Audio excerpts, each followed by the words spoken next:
નમસ્કાર, સીધો સંવાદ સાથે હું છું લખમા।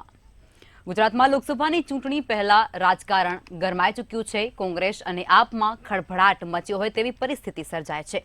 કોંગ્રેસના વધુ એક ધારાસભ્યએ પક્ષ સાથે છેડો ફાડ્યો છે। કોંગ્રેસના દિગ્ગજ નેતાઓ અને વિજાપુરના ધારાસભ્ય ચતુરજી જવાનજી ચાવડાએ ધારાસભ્ય પદેથી વિધાનસભાના અધ્યક્ષ શંકરભાઈ ચૌધરીને પોતાનું રાજીનામું સોંપ્યું છે।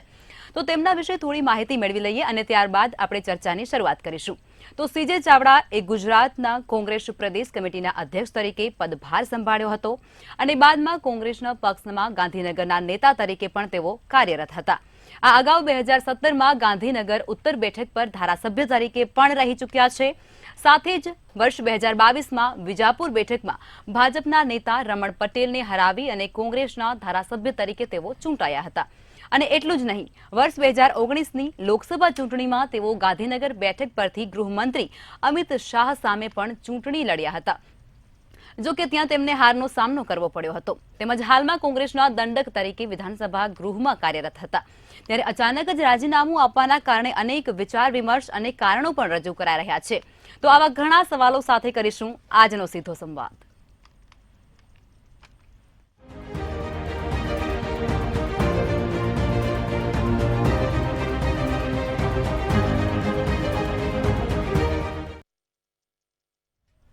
ચર્ચાની શરૂઆત કરશું। ચર્ચામાં અશ્વિનભાઈ બેંકર ભારતીય જનતા પાર્ટીમાંથી જોડાઈ ચૂક્યા છે। અન્ય ગેસ્ટ થોડીવાર પછી જોડાશે।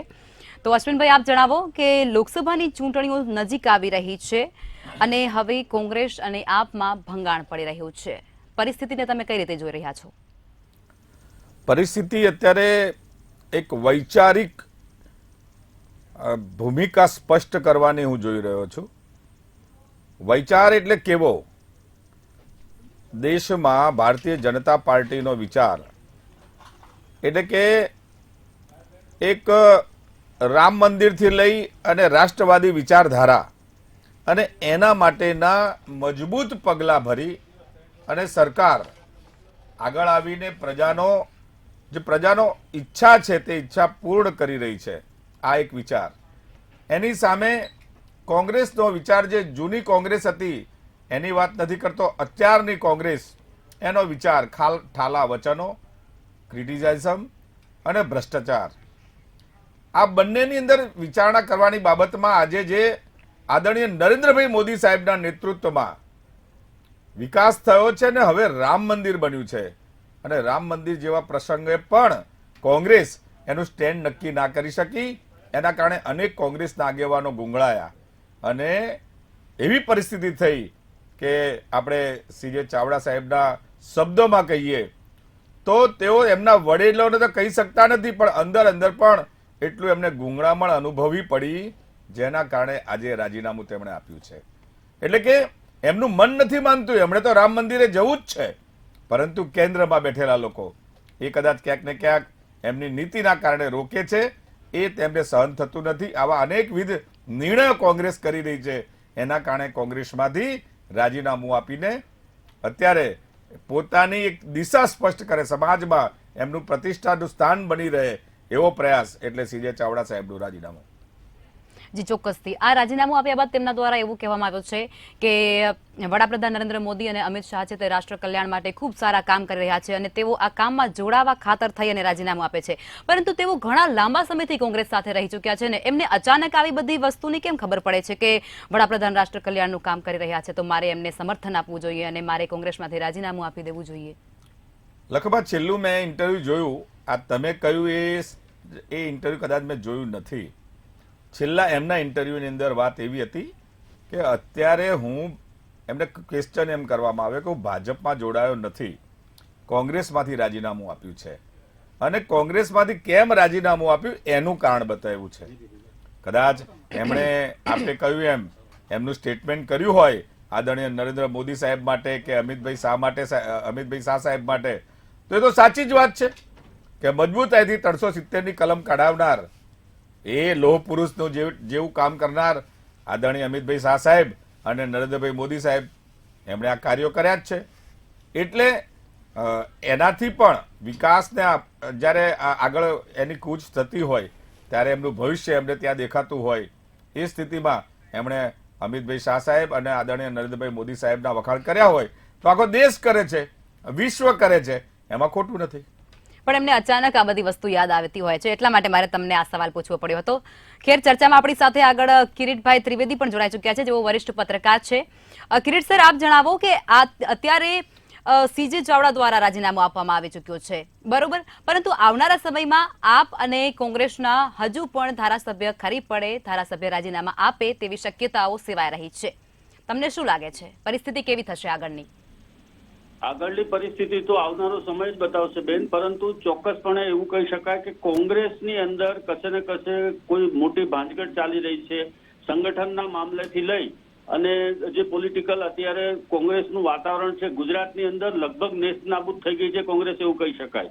એ પરિસ્થિતિની અંદર આવા ધારાસભ્ય જે આદિવાસી નેતા તરીકે ઉભરી આવ્યા છે અને એવો જે કામ કરી રહ્યા છે અને 10,000થી વધારે મતોથી જીતીને આવ્યા છે, એટલે આવા વેવની અંદર 156 સીટો આવતી હોય ત્યારે કોંગ્રેસના એક ધારાસભ્ય 10,000 મતોથી વધારેથી જીતીને આવે અને એવા જો મજબૂત ધારાસભ્ય જો રાજીનામું આપી દેતા હોય, એ ભાજપમાં જોડાયા છે એવું કોઈ સત્તાવાર રીતે હજી જાહેરાત નથી થઈ, પરંતુ એનો ચોક્કસપણે ગોલ એ જ હોય કે એ ભાજપમાં જ જોડાઈ રહ્યા છે અને ભાજપમાં જ જોડાશે એવું એમનો સંકેત પણ છે અત્યારે. તો એક વાત ચોક્કસ છે બેન કે એવું કહી શકાય કે કોંગ્રેસની હાલમાં નાવ ડૂબી રહી છે. ગુજરાતની અંદર કોઈ પણ જગ્યાએ એક સાંજે ત્યાં 13 તૂટે એવી પરિસ્થિતિ છે. આમ આદમી પાર્ટીનું પણ સંગઠન લગભગ વેરવિખેર થઈ ગયું છે. બીજી તરફ ભારતીય જનતા પાર્ટી એના કાર્યકરોના બલબૂતા ઉપર એકદમ મજબૂત થઈને ઉભરી રહી છે. ખાસ કરીને રામ મંદિરના મુદ્દે લોકમત જે એને કેળવ્યો છે, લોકોના મનની અંદર એક વિશ્વાસ જગાવ્યો છે. 370ની કલમ હોય, ભાઈશ્રીએ કીધું એ રીતે કે રામ મંદિરનો મુદ્દો હોય અથવા આંતરરાષ્ટ્રીય લેવલે જે કોઈ પોલિટિકલ મુવમેન્ટો થઈ રહી છે કે જે થઈ રહ્યું છે, એની અંદર ભારતીય જનતા પાર્ટીના નેતાઓએ એક ચોક્કસ પોતાનું સ્થાન જમાવ્યું છે. આંતરરાષ્ટ્રીય લેવલે વડાપ્રધાનશ્રીનું પણ એક ખૂબ ઉમદા કાર્યની નોંધ લેવાઈ રહી છે. G20થી માંડીને તમામ જે છે એની અંદર ભારતનો મત પૂછવામાં આવે છે. આવી મજબૂત પાર્ટીની અંદર જોડાવા માટે કોંગ્રેસના કોઈ ધારાસભ્ય ખરી પડતા હોય અને બીજી તરફ ભારતીય જનતા પાર્ટીનું પણ એવું છે કે એની મજબૂત કાર્યકરોની ફોજ છે એની પાસે. ચૂંટણીઓ જીતવા માટેની એમની પાસે પ્લાનિંગ છે.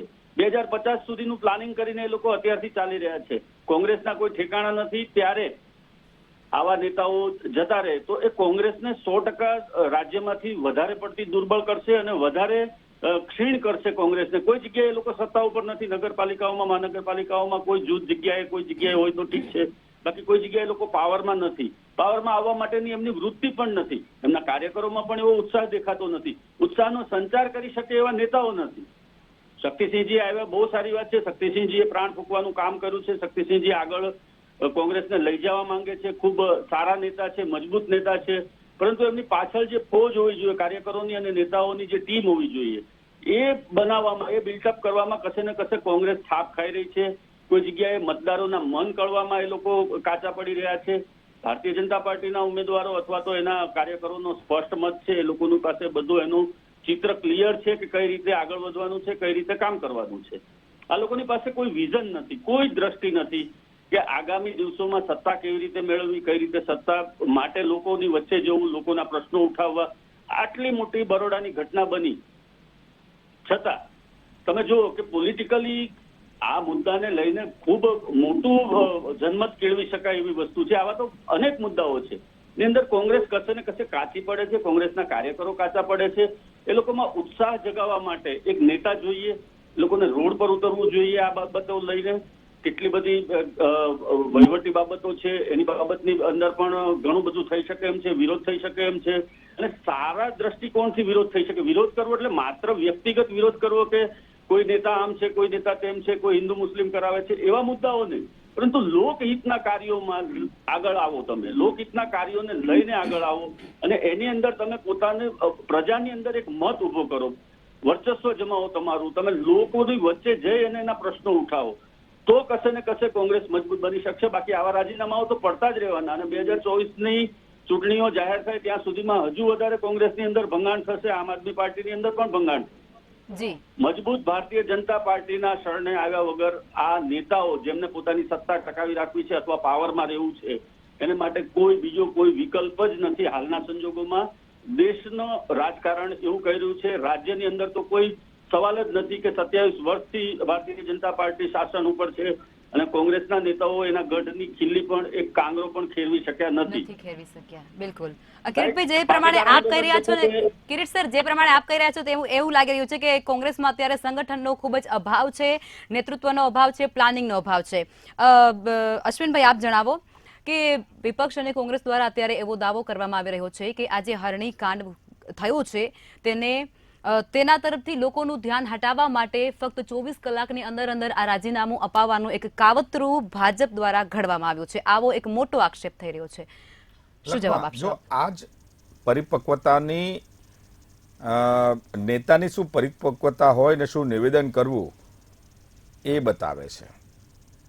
કોંગ્રેસ અત્યારે તૂટતી જતી રહી છે એટલે બેબાકડી થઈને 2 સ્ટેટમેન્ટ એમણે એવા કર્યા.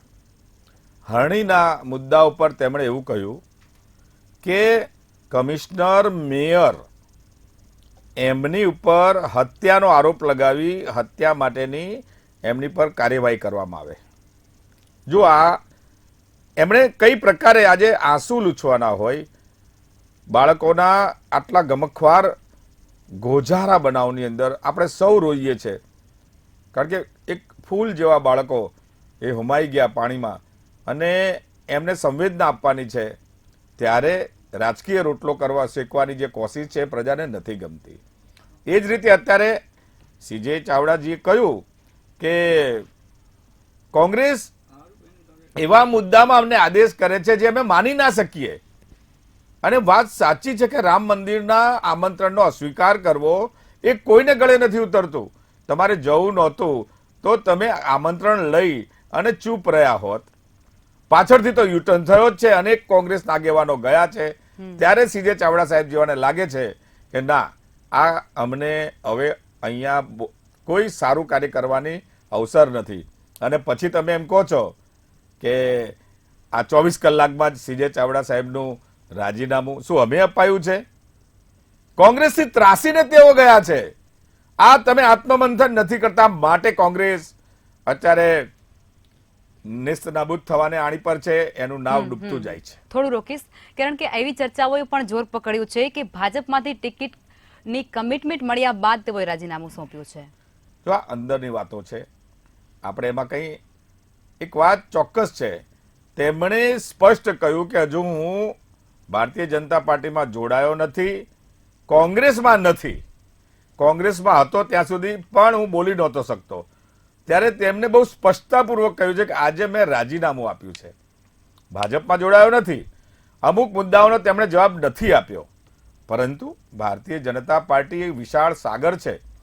સાગરમાં સૌનું સ્વાગત છે અને સૌ સમાજનું પ્રતિનિધિત્વ કરતા હોય, એ કોંગ્રેસ પાર્ટીમાં હોય કે આપ પાર્ટીમાં હોય, સૌનું સ્વાગત છે. અને ભારતીય જનતા પાર્ટીની ચિંતન બેઠકમાં નિર્ણય થયો હતો, બહુ મનોમંથન પછી નિર્ણય થયો હતો કે માસ સ્કેલ પર પાર્ટીને જ્યારે બનાવવાની હોય ત્યારે સૌ વિચારોને, સૌ સારા લોકોને, સૌ સમાજના આગેવાનોને સમાવવા પડશે. તો એના ભાગરૂપે કોઈ પાર્ટીના મોટા દિગ્ગજ નેતાઓ ભાજપમાં આવે અને આદરણીય નરેન્દ્રભાઈ મોદી સાહેબના કામને જોઈને આવે છે, પછી તો આવકારવા જ પડે. જી, ચોક્કસથી. કિરીટ સર, આપ જણાવો કે કોંગ્રેસમાંથી આ રાજીનામું પડ્યા બાદ હવે તેમની પાસે કુલ 15 જેટલા ધારાસભ્યો વધી ચૂક્યા છે, બરોબર?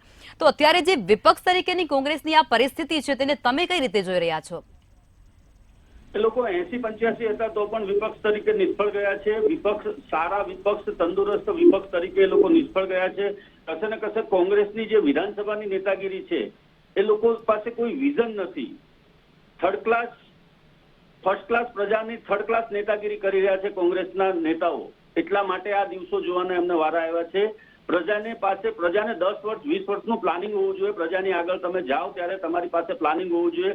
2050માં ભારત શું હશે, ગુજરાત શું હશે, એ પ્લાનિંગ ભારતીય જનતા પાર્ટીના નેતાઓ અને કાર્યકરો પાસે છે. એ લોકો એના સ્વપ્ન આંજી શકે છે. કોંગ્રેસ એની અંદર નિષ્ફળ ગઈ છે. કોંગ્રેસ હજી 70-75 વર્ષ પહેલા આઝાદીના સમયમાં જે રીતે મજબૂત હતી અને જે રીતે જુવાળ હતો કોંગ્રેસનો, એવા જ સપનાઓમાં રાચી રહી છે. એમના આત્મામાં કશે ને કશે સત્તાનો મોહ કે મદ દેખાતો નથી. સત્તાનો મોહ એમનામાં આવતો જ નથી. અંદરથી જે આગ લાગવી જોઈએ સત્તા માટે, કે લોકો માટે કામ કરવાનું છે, કોંગ્રેસના નેતાઓ લોકો માટે રસ્તા ઉપર ઉતરતા નથી. એ મેયરના રાજીનામા માંગે કે કમિશનરના રાજીનામા માંગે, આ બધું જ ખૂબ એમ કહેવાય કે ચવાઈ ગયેલી રાજનીતિ છે. આવા રાજીનામું માંગવાથી કોઈ દિવસ રાજીનામાઓ પડતા નથી અને રાજીનામાઓ કોઈ દિવસ રાજીનામા હોતા નથી, એ નારાજીનામા જ હોય છે. પરંતુ પ્રજાના પ્રશ્નો લઈને પ્રજાની વચ્ચે નહીં જાઓ તમે. મને યાદ આવે છે કે 1987-88 ની અંદર એક રામ મંદિર માટેનો જુવાળ ઉભો કરવા માટેની યાત્રાઓ કાઢવામાં આવતી હતી. નાના નાના લોકોને ઘરે ઘરે જઈને લોકોને સમજાવવામાં આવતા રામ મંદિર માટે. રામ મંદિરનું એક સ્વપ્ન બતાવવામાં આવ્યું હતું લોકોને. પરિણામ ધીમે ધીમે મળતું ગયું. 92ની સાલમાં એ લોકો ચિમનભાઈ પટેલની સરકાર સાથે ભાગીદારીમાં બેઠા અને નાયબ મુખ્યમંત્રી તરીકે કેશુભાઈ પટેલ આવ્યા. ત્યાર પછી ઇલેક્શનો આવ્યા, જે જનતા દળનો ટેકો પાછો ખેંચાઈ ગયો. કોંગ્રેસ સાથે ચિમનભાઈએ થોડી સમય માટે સત્તા ચલાવી. ત્યાર પછી પૂર્ણ બહુમતી ભારતીય જનતા પાર્ટીને મળી. ત્યાર પછી બગાવત, શંકરસિંહ બાપુની બગાવતને બાદ કરતા એક પણ વખત ગુજરાતની પ્રજાએ કોંગ્રેસને આવકાર આપ્યો નથી. 2017ની ચૂંટણીમાં કોંગ્રેસને ખૂબ સારી રીતે પ્રજાએ મત આપ્યા હતા. ભાજપની લગભગ સત્તા જાય એવી પરિસ્થિતિ હતી. 80-85 સીટ વધારે લઈ ગયા હતા એ લોકો. 80 થી 85 સીટ લઈ ગયા હતા. ત્યાર પછી પણ આ લોકો સત્તા માટેની જે પેલી હોવી જોઈએ કે પ્રજાની વચ્ચે જવું, આટલો મોટો વિપક્ષ હોય તો કઈ રીતે કામ કરી શકે, કઈ રીતે લોકો મનફાવી રીતે શાસન ચલાવી શકે? કોઈ મનફાવી રીતે શાસન નથી ચલાવતું. કાયદાના દાયરામાં લઈને બધું ચાલી રહ્યું છે. ત્યારે પ્રજાના પ્રશ્નો લઈ અને રસ્તા ઉપર ઉતરવું, આટલી મોંઘવારીનો પ્રશ્ન છે. એના સિવાયના ઘણા બધા પ્રશ્નો છે. શિક્ષણ, ખાસ કરીને શિક્ષણનો મુદ્દો લઈને પ્રજાની વચ્ચે જાઓ તમે. આ ફી રેગ્યુલેટરી કમિટી આવી છે. દરેક ઘરને, દરેક વાલીઓને, દરેક વ્યક્તિ, દરેક યુવાનને સ્પર્શતો મુદ્દો છે. કેટલી બધી ખાનગી શાળાઓ ફી લઈ રહી છે. ફીમાં સતત વધારો થઈ રહ્યો છે. શૈક્ષણિક ફીમાં સરકારી શાળાઓનું સ્તર સતત નીચે જઈ રહ્યું છે. આ બધા મુદ્દાઓ જે લોકોને સીધા સ્પર્શે છે. ઇલેક્ટ્રિસિટીનો મુદ્દો લઈ લો તમે, વેરાઓનો મુદ્દો લઈ લો તમે. સ્થાનિક નગરપાલિકાઓમાં, મહાનગરપાલિકાઓની અંદર કેટલા બધા પ્રશ્નો છે. ગામડાઓના નાના નાના પ્રશ્નો છે. એ પ્રશ્નો લઈને તમે લોકોની વચ્ચે જાઓ, પંચાયત કરો. લોકોની વચ્ચે 5 જણાની, ગામના સારા કે શહેરના કે વિસ્તારના સારા 5 લોકો, એ લોકોની સાથે તમે સંકલન કરો. એ લોકોની સોસાયટીઓમાં ડોર ટુ ડોર તમે કેમ્પેઇન કરો. ભાઈ કોંગ્રેસ આ કરી શકે છે, કોંગ્રેસ આ કરી શકે છે. પરંતુ નહીં, 75 વર્ષ સુધી જે પાર્ટીનો જન્મ સત્તામાં જ થયો છે, સત્તા જ જોઈ છે જેના નેતાઓએ, એ લોકો 27 વર્ષથી હજી એ સત્તાના નશામાંથી બહાર નથી આવ્યા. એનું આ પરિણામ છે. એના કારણે કોંગ્રેસ વધુ ને વધુ તૂટી રહી છે. હું તો એવું કહીશ કે 2024માં તો લગભગ ગુજરાતમાં તો નેસ્ત નાબૂદ થઈ જશે કોંગ્રેસ. અને 2-5 કે 7 જે એક જ પરિવારના પેલામાં ચાલી રહ્યા છે એ લોકો ધારાસભ્ય રહેશે. 5-7-10 કે આમ આદમી પાર્ટી જેટલા કે એવા રહેશે. બાકી કોઈ કોંગ્રેસનું કોઈ અસ્તિત્વ ગુજરાતમાં નથી. અને ગુજરાતમાં કોંગ્રેસનું અસ્તિત્વ બનાવવા માટે એ લોકોએ ડોર ટુ ડોર કેમ્પેન કરી અને લોકોને વિશ્વાસમાં લેવા પડશે. જે ભારતીય જનતા પાર્ટીના કાર્યકરો કે નેતાઓ કરી રહ્યા છે એ રીતે એ લોકોએ ગ્રાઉન્ડ વર્ક કરવું પડશે. ગ્રાઉન્ડ વર્ક સિવાય કોંગ્રેસનો ઉદ્ધાર થશે નહીં. જી ચોક્કસથી. અશ્વિનભાઈ, આપ જણાવો કે આ બધી અફવાઓ ફેલાઈ રહી છે, તેમાં એક અફવા એવી પણ છે કે ભાજપમાંથી ટિકિટનું કમિટમેન્ટ મળ્યા બાદ તેઓએ કોંગ્રેસનો છેડો ફાડ્યો છે. પર અને હજુ એમાં પણ એક એવો ટ્વિસ્ટ કર્યો છે કે સાબરકાંઠામાં લોકસભાના ઉમેદવાર પણ સીજે ચાવડા હોઈ શકે છે. જો ભારતીય જનતા પાર્ટી, આપ સૌ જાણો છો એ રીતે, એના કાર્યકર્તાને પણ કે એના નેતાને પણ ખબર નથી પડતી. ટિકિટો જ્યારે જાહેર થાય છે ત્યારે સૌ આપણે કહીએ છીએ, ઓહ આવો નિર્ણય થયો. અને એના માટે એક ખાનગી શબ્દ નહીં વાપરું, પણ જે રાજકીય રીતે, જે રીતે પાર્ટીએ શિસ્તબદ્ધ રીતે એના નિર્ણયો કરવાના હોય છે, એમાં પાર્ટી માહિર છે. એટલે આજની તારીખે આ કહેવું એ અફવા જ કહેવાય. ભારતીય જનતા પાર્ટી એને યોગ્ય લાગે એ રીતે પાર્લામેન્ટરી બોર્ડ સૌનો વિચાર કરી અને યોગ્ય નિર્ણયો કરે છે. અને જે છેલ્લી ઘડીના નિર્ણયો હોય છે એના માટે પાર્ટી સુવિધિત રીતે જાણીત છે. એટલે કહેવાનો મતલબ એવો છે કે ભારતીય જનતા પાર્ટી અગાઉ પણ કહી ચૂકી છે, અમે કોઈ લોભ લાલચ કે કોઈ પણ પ્રકારના પ્રલોભનથી કોઈને લાવતા નથી. ભારતીય જનતા પાર્ટી એ પણ કહે છે કે એવું પણ અમે નથી કરતા કે ધારાસભ્યને ખરીદીએ. સૌ પહેલા તેઓ તેમની પાર્ટીમાં રાજીનામું આપે છે. અને રાજીનામું આપે છે એનો મતલબ એવો થાય છે કે તેઓ પ્રજાનો કે એમની પાર્ટીનો દ્રોહ નથી કરતા. પ્રજાનો દ્રોહ ત્યારે કહેવાય કે પ્રજાના મત લીધા પછી એ ધારાસભ્ય પદનો ઉપયોગ કરીને અન્ય પાર્ટીમાં જોડાણ થાય. ભારતીય જનતા પાર્ટી કહે છે કે સૌ સારા લોકોને ભાજપ સમાવવા માંગે છે, પરંતુ કોઈ લોભ લાલચ કે કોઈ આશ્વાસનથી પાર્ટી જોઈન્ટ કરતી નથી. હમણાં જ આદરણીય પ્રમુખ શ્રી CR પાટીલ સાહેબે એક કાર્યક્રમમાં પણ કહ્યું, એક મીડિયા ચેનલમાં પણ કહ્યું છે, આવકાર બધાને છે પણ કમિટમેન્ટ એવી કોઈ આ ભાજપમાં પાર્ટીમાં વ્યવસ્થા નથી. સૌ માટે યોગ્ય સ્થાન હોય છે એટલે પાર્ટી અને એ બધા સ્વીકારે પણ છે. આપ જો લખમાં જ્યારે નિર્ણયો થાય ત્યારે બાય એન્ડ લાર્જ બધાને ટિકિટો જોઈતી હોય છે, બધાને ક્યાંક ને ક્યાંક ચૂંટણી લડવી હોય છે, પરંતુ પાર્ટીનો જ્યારે મેન્ડેટ આવે ત્યારે સૌ પાછા સાથે રહીને કામ કરતા હોય છે. આ ભાજપની શિસ્ત છે અને એ શિસ્તને પણ જોઈને અનેક આગેવાનો ભાજપમાં આવે છે. એમને પદ મળે કે ના મળે, અનેક આગેવાનને પાર્ટીએ ટિકિટો આપી છે કોંગ્રેસમાંથી આવેલા, પણ અનેકને નથી આપી, પરંતુ એમને નારાજગી નથી. જી ચોક્કસથી. કિરીટ સર, તમે એક વરિષ્ઠ પત્રકાર છો, હું તમને એક જનરલ પ્રશ્ન પૂછવા માંગુ છું, બરોબર, કે લોકો પોતાના અમૂલ્ય મત આપી અને 5 વર્ષ માટે કોઈને પોતાના સત્તાની ધુરા આપતા હોય છે, પરંતુ અધવચ્ચે આ નેતાઓ દ્વારા તે નામને છોડી અને ત્યાંથી ભાગી જવાય છે, છૂટો થઈ જવાય છે, કોઈ અન્ય પક્ષ તરફ આકર્ષાય અને તેઓ જતા રહે છે. તો આ એક જનતા છે, ભોળી જનતા છે, નાગરિકો છે, તેની સાથે ક્યાંક આ વિશ્વાસઘાત ના કહી શકાય? ચોક્કસપણે કહી શકાય, કેમ કે લોકો હંમેશા માટે પાર્ટી કરતા પણ વ્યક્તિને જોઈને પણ ઘણી વખત મત આપતા હોય છે. આ જુવાળની અંદર ભારતીય જનતા પાર્ટીના જુવાળની અંદર 15, 17 કે 18 ધારાસભ્યો જે ચૂંટાયા હતા, એ મોટાભાગના નેતાઓ એવા છે, મોટાભાગના નેતાઓ વ્યક્તિગત પોતાની ઇમેજ ઉપર ચૂંટાઈને આવ્યા હતા. એમની કામગીરી અને કાર્યશૈલીને કારણે એ લોકો ચૂંટાઈને આવ્યા હતા. સીજે ચાવડા બી એક હતા. હા, એ પણ એક મોટા કદાવર નેતા છે, એમાં ચોક્કસપણે કહી શકાય, 100% એ કહી શકાય આપણે કે એ વ્યક્તિગત ઇમેજને કારણે એ બધા જ નેતાઓ ચૂંટાઈને આવેલા હતા. 15, 17, 18 જે કોઈ આવ્યા હતા એ, અને એને કોંગ્રેસ આટલી હદ સુધી એ લોકો તૂટી ગયા પછી પણ એટલા નેતાઓને નથી સાચવી શકતા. તો કશે ને કશે કોંગ્રેસની અંદર કોઈ ખામી છે. હું તો એવું જ કહીશ કે લોકોનો દ્રોહ તો થયો છે, એ તો ચોક્કસ કહી શકાય કે લોકોએ વ્યક્તિગત રીતે તમને કોંગ્રેસના બેનર ઉપર તમને વિધાનસભામાં મોકલ્યા છે, તમને ધારાસભ્ય પદ આપ્યું છે, લોકોના કામ કરવા માટે લોકોએ તમારામાં 5 વર્ષ માટે વિશ્વાસ મૂક્યો છે, પરંતુ જ્યારે એ વિરોધ પક્ષમાં જ બેસવાનું છે અને એના પ્રજાલક્ષી કાર્યો નથી થઈ શકતા. સરકાર નો ડાઉટ કોઈ પણ જગ્યાએ 182 વિધાનસભા મતક્ષેત્રની અંદર આપણે એવું ન કહી શકીએ કે 182 માંથી જે કોંગ્રેસના ધારાસભ્યો છે એ વિસ્તારમાં કામો નથી થતા.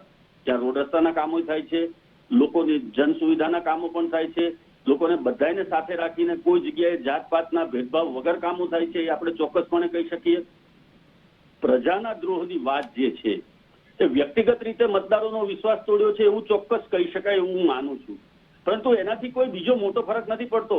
જ્યારે પેટા ચૂંટણી થશે અથવા તો કોઈ નામ જાહેર થશે પેટા ચૂંટણીનું, ત્યારે કોંગ્રેસ તરફથી કોઈ ઉમેદવાર આવશે તો એની પણ શું ખાતરી છે કે એ વિજયી થશે, અને વિજયી થશે પછી પણ એ 5 વર્ષ સુધી વિરોધ પક્ષમાં બેસવા માટે એમની સાથે જ રહેશે. કેમ કે કોંગ્રેસ તો અત્યારે ડૂબતી નાવ છે. ગુજરાતની અંદર ઓલમોસ્ટ નેસ્તનાબૂદ થઈ ગઈ છે કોંગ્રેસ.